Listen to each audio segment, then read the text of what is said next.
हाँ जी यारो, अज की वीडियो में आप टायर खोले है ट्रैक्टर के जोड़े स्प्रे करते होने जी ना पतले टायर।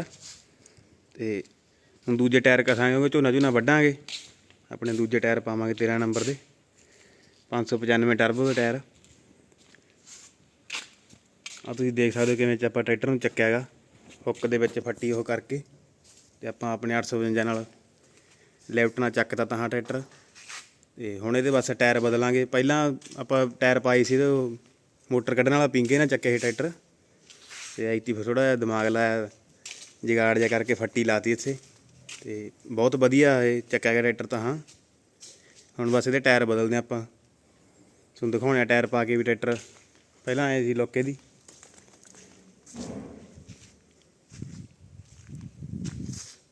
मगरले टायर दोने खोल ते एक टायर अपना हो पिया ते एक टायर अपना परले पासे पिया गा।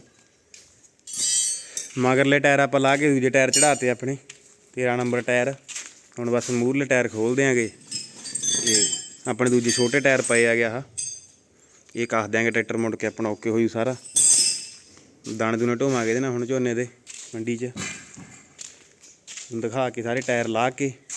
उदों आप तो वीडियो बनी नहीं, दिखाने तुहानूं सारा। हुण टायर टूर कस के ओके करके जमा देखो लुक किदां लग रही है। मूहरे भी 13 नंबर टायर आ ते मगर भी 13 नंबर टायर आ, इक्को जे टायर हो गए।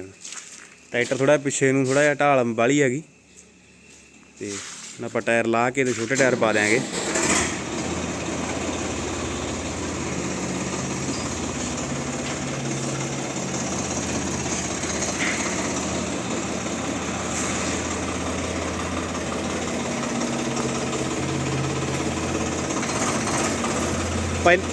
ਪਹਿਲਾਂ ਆਪਾਂ ਮਗਰਲੇ ਪਾਸੇ ਪਹਿਲਾਂ ਯਾਰੋ ਆਪਾਂ ਮਗਰਲੇ ਪਾਸੇ ਟਰੈਕਟਰ ਦੀ ਹੁੱਕ ਨਾਲ ਪਾ ਕੇ ਫੱਟੀ ਚੱਕਦਾ ਟਰੈਕਟਰ। ਹੁਣ ਆਪਾਂ ਮੂਹਰਲੇ ਪਾਸੇ ਬੰਪਰ ਨੂੰ ਸੰਗਲ ਪਾ ਕੇ ਤੇ ਲੈਫਟ ਨਾਲ ਚੱਕਾਂਗੇ। ਫਿਰ ਮੂਹਰਲੇ ਟਾਇਰ ਉਹ ਖੋਲ ਦੇਂਗੇ ਆਪਾਂ ਤੇ ਦੂਜੇ ਟਾਇਰ ਆਪਾਂ ਕੱਸ ਦੇਂਗੇ। ਤੇ ਹੁਣ ਆਪਾਂ ਮੂਹਰਲੇ ਪਾਸੇ ਲਾ ਰਹੇ ਹਾਂ ਟਰੈਕਟਰ ਨੂੰ। ਤੇ ਕਮੈਂਟ ਕਰਕੇ ਦੱਸਿਓ ਵੀਰੇ ਕਿਵੇਂ ਲੱਗਿਆ ਤੁਹਾਨੂੰ ਆਪਣਾ ਪ੍ਰੋਜੈਕਟ ਇਹ, ਕਿਵੇਂ ਵੀ ਟਾਇਰ ਖੋਲਣ ਦਾ ਆਪਣਾ ਵਧੀਆ ਲੱਗਿਆ ਢੰਗ। ਪਹਿਲਾਂ ਜਦੋਂ ਆਪਾਂ ਟਾਇਰ ਲਿਆ ਕੇ ਕਸੇ ਸੀ ਇਹ, ਉਦੋਂ ਆਪਣੇ ਦੂਜੇ ਨਾਲ ਕਸੇ ਆਪਣੇ ਮੋਟਰ ਵਾਲੇ ਪਿੰਗੇ ਨਾਲ, ਮੋਟਰ ਕੱਢਣ ਵਾਲੇ ਪਿੰਗੇ ਨਾਲ। ਅਤੇ ਐਤੀ ਫਿਰ ਨਵਾਂ ਦਿਮਾਗ ਲਾ ਕੇ ਦੇਖਿਆ ਗਾ ਵੀ ਗਾਂਹ ਦੇ ਬਾਅਦ ਨੂੰ ਸੌਖ ਹੋ ਗਿਆ ਟਰੈਕਟਰ ਦਾ ਵੀ ਪਿੰਗਾ ਲਿਆਉਣ ਕਰਨ ਦੀ ਵੀ ਬਾਹਲੀ ਲੋੜ ਨਹੀਂ ਪੈਂਦੀ। ਅਤੇ ਬਾਕੀ ਆਪਣੀ ਵੀਡੀਓ ਲਾਈਕ ਸ਼ੇਅਰ ਕਮੈਂਟ ਜ਼ਰੂਰ ਕਰ ਦਿਓ ਜੀ। ਚੈਨਲ ਨੂੰ ਕਰ ਲਓ ਸਬਸਕ੍ਰਾਈਬ ਮੰਡੇਰ ਫਾਰਮ ਬਲੌਗਸ ਨੂੰ।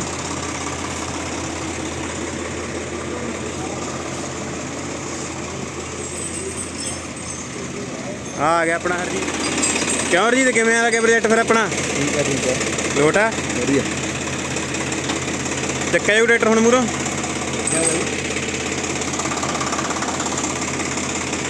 आप छोटे टायर कस देंगे जी। हुण आह चाचा अपना पा रहा संगल बस हुण इत्थों।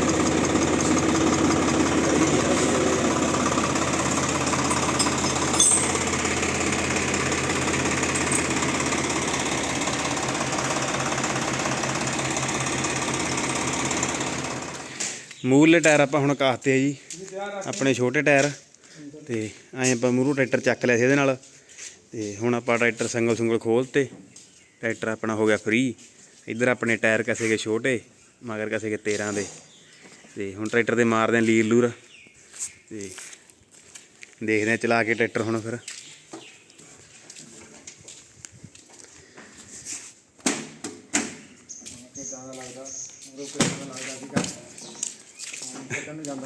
उदों तो ट्रैक्टर नीवा बहुत हो गया, पहला उच्चा वाला सी उन्हां टायरां नाल। हाँ पहलां चढ़िया नहीं जाता ट्रैक्टर ते, बहुत औखा चढ़िया जाता ट्रैक्टर ते। हाँ हुण तो ट्रैक्टर अपना नॉर्मल हो गया ना जिवें अगे सी जिवें एजेंसी ट्रैक्टर।